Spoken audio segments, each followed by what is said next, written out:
important concepts that shape Native American history.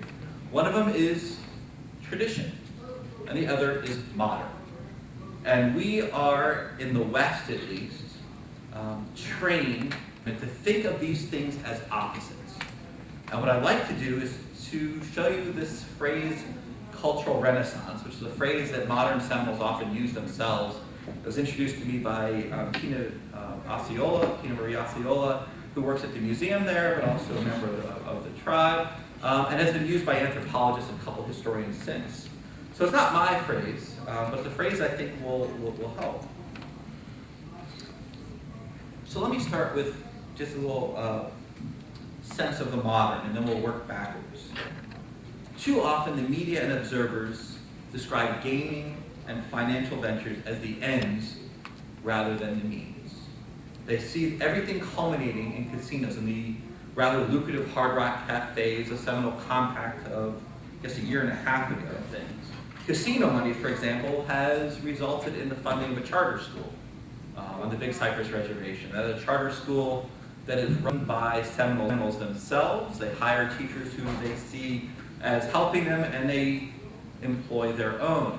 Seminole language is taught, Seminole culture is taught, Seminole religion is taught. You can go on the playground, you can learn the Miccosukee as well as the Muskogee Creek word for slot. Whether it be corn or potatoes or squash or beans are labeled in the language not of English, not of acculturation, but of what we are prone to think of as resistance.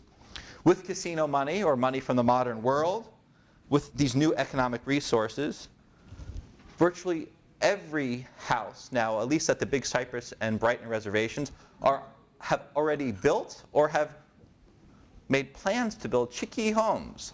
Homes that were the quote-unquote traditional means of residences before cinder block construction came to the Seminole Reservation in the 1950s and 1960s. Now they're almost ubiquitous.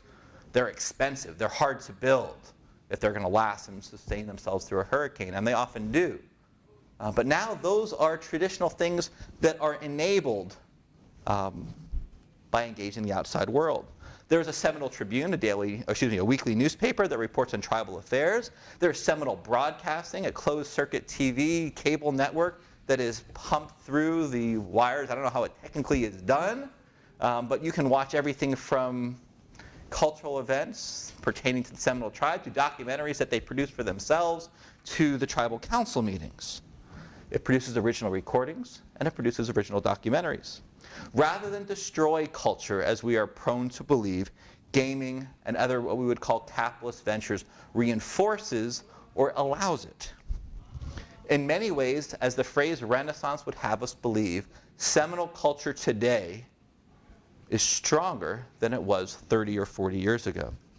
This is not as one-sided as I would present, and there's certainly struggles that modern Native peoples are going to face and continue to face. But the problems aren't, I think if we put it on balance, the problems caused by having money is significantly less important than the solutions that money creates. And if we can think about the implications in our own heads of what it means that we long for the day when Seminoles were poor because they could have their culture, I think we get to the point where we're uneasy. Or we can replace Seminole with virtually any other Native American tribe that has seen recent success. So this talk, what I'm trying to get at, is not intended to dismiss the importance of persistence and deep-rooted changes either way that have shaped Native American society. Because we can list and rattle off a list of really important changes that have occurred, say, since the Seminole Wars of the early 19th century. But what I'd like to do is to remind you that Seminoles today are still Seminoles. And many of the things that enable them to imagine themselves being Seminoles tomorrow and 20 or 50 or 100 years, where that optimism comes from this optimism of one, that the modern and traditional can be one and the same. One only has to go to the very recent Seminole festival where they had a clothing contest, and at the clothing contest they had traditional wear, they had modern wear, and they had modern traditional wear. That they see no contradiction in merging one and the same, because patchwork has always been an evolving ritual. at a recent alligator wrestling event.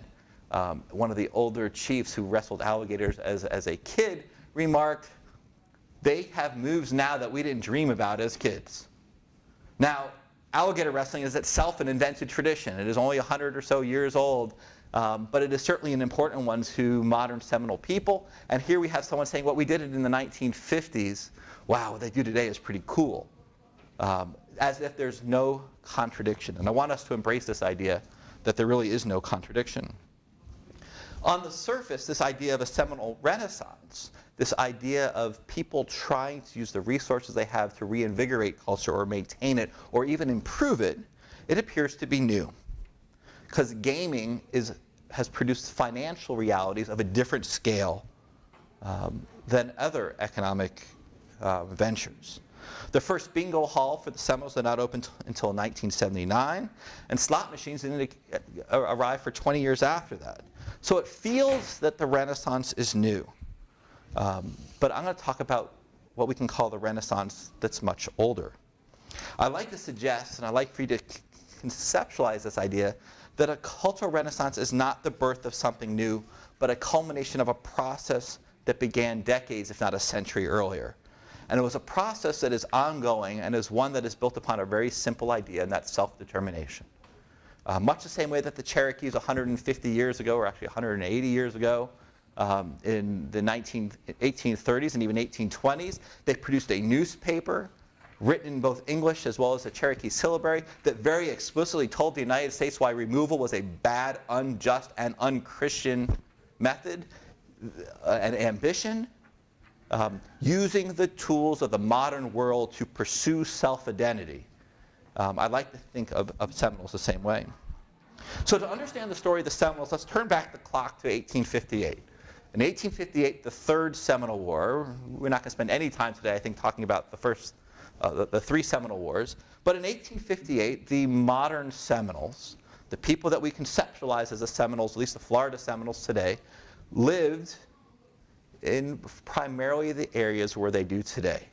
Now, there was a much smaller population in what is now the Hollywood Reservation, and most of them were either along the Miami River or tucking kind of close to the western or northwestern side of Lake Okeechobee, what is now Big Cypress and Brighton.